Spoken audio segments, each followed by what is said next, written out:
for coming out here. Sorry to have kept you waiting so long. Good afternoon. I am joined here today by Shirley Chief of Police Samuel Santiago, Massachusetts State Police Detective Lieutenant William Donahue, Lieutenant Alfreda Cromwell from the Shirley Police, as well as Assistant District Attorneys Graham Van Epps and Bailey Weiss. As many of you know, yesterday, just about 24 hours ago, at about 5:30 last night, a group of young people were walking over a bridge in the area of Maritime Veterans Memorial Bridge. They reported that they saw something in the water which appeared to resemble a leg, a human leg. They called for Shirley Police. Shirley Police and fire responded and eventually confirmed that what they had seen in the water was, in fact, a human leg. Last night, state police officers assigned to the Middlesex DA's office, as well as Shirley Police, the Massachusetts State Police, Underwater Recovery Unit, continued their investigation out at that pond or waterway. They were able to recover additional body parts from the water. Those parts appeared to have been clean cut. That is, they were severed with a sharp force instrument. We did not recover a full body. The search is continuing for additional body parts, but we were able to make an identification from the body parts that were recovered. We determined those body parts, which appear to all be from the same person, to be the remains of a gentleman named Peter Deegan, age 69. Mr. Deegan was most recently living in a pre-release house in Rockland, Massachusetts. And that was as a result of a case in which Mr. Rockland had pled guilty in Suffolk County. That case related to an arrest in February of 2019. Mr. Deegan was arrested following a search of his home. In that home was found 2 kilos of cocaine and a very substantial amount of cash. He eventually completed the sentence, the part of the sentence that he was serving at MCI Shirley, and he was released to that pre-release house in Rockland, where he was living. The information we have is that Mr. Deegan was last seen alive on this past Friday, February 27th. We are, of course, interested in anyone who might have information about having seen Mr. Deegan since Friday, and we are also interested in any members of the public who might have seen anything that appeared to be suspicious up in that area of the bridge or the pond in the time since last Friday. I'm going to turn it over to Chief Santiago, and when the chief is finished, we'll take a couple of questions. Chief? Thank you. Thank you, DA Ryan. Thank you, press, for being here. Like DA mentioned, we received a call last night at approximately 5:30. Both police and fire responded. Once they determined that the originally came in as a suspicious item, it was determined that it was a human leg. They secured the scene. They immediately notified the Middlesex District Attorney's Office, CPAC, and then they in turn notified Crime Scene Unit and the Underwater Team to recover the rest of the body parts that were discovered there. I would like to tell the public that just to notify us. I know we've received some phone calls today. Just continue. That's what we need. We need the public's help to determine what occurred here today.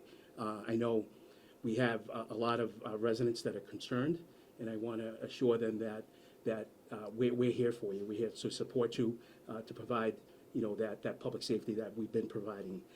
So any concerns, they can notify the Shirley Police at 978-425-2642, and see something, say something, report it to us so we can get it. I do have a detective assigned with the state police, so they're collaboratively investigating what occurred. Yeah. Thank you, Chief. Chief. Was this, obviously Peter Deegan has done his time and now he was in a release home. Did he have ID on him? Is that who made this identification so quick? We were able to make identification by fingerprints from the body parts. And with respect to the public safety issue, of course, it's still very early in the investigation, less than 24 hours. But at this point, we do not believe this to have been random. How about cause of death at this point? We don't know. We don't know. And you think that the body was transported to Phoenix Pond? We don't know that either. We don't know. That's why we're interested in anybody who might have seen anything up in that area in the time since Friday. He was convicted in 2018. How long was his sentence at MCI Shirley?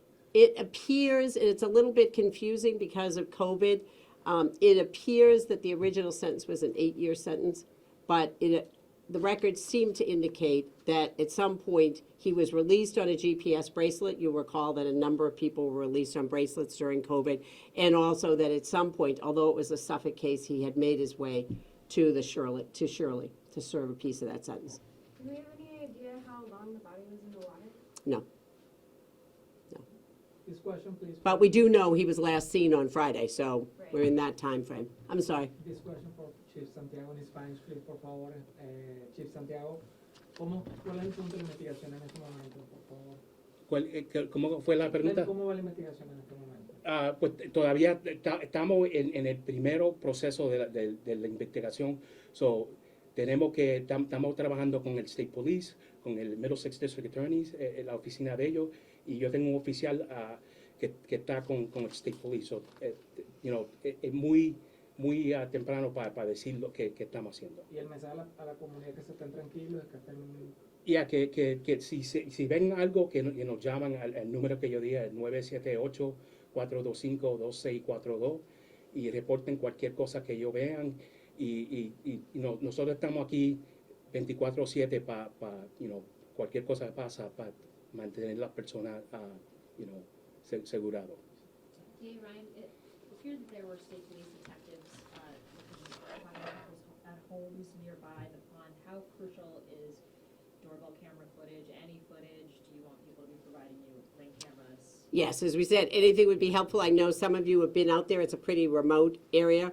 So anybody who saw people driving in, people walking in that period of time and have footage for that, that would be useful for us to have. Yeah. We understand that there was a man who submitted dash cam video of somebody throwing over a black bag into that pond in that same area. Is that something you can? We're looking at everything right now. We're still very early in going through. Obviously, when you ask people to be helpful, which we are grateful when they are, you get some information that is useful and some that is not. We're in the process of going through that. Was Deegan in touch with his PO following his release? Yes, as our understanding is that he was where he was supposed to be until Friday. Can you spell his name? Yes, it is Degan. So he was in a post-release home? Pre-release, in yeah, Rockland. in Rockland. And when was he set to no longer be there? We don't know that, and there are often opportunities for people who might be doing well to continue in a place, so I don't know what the termination date was. We do know that he was last returned to that facility just about a month ago, on February 6th of this year. No idea if he was required to be in that facility. It's my understanding he was required now to be there, yes. And the last time he was seen there was Friday. Friday, Was yes. he reported missing? At some point, we got that information. I don't know whether the home had actually made a report of that. Okay, thank you. Thank you. Thank you, Chief. Sure, thank you.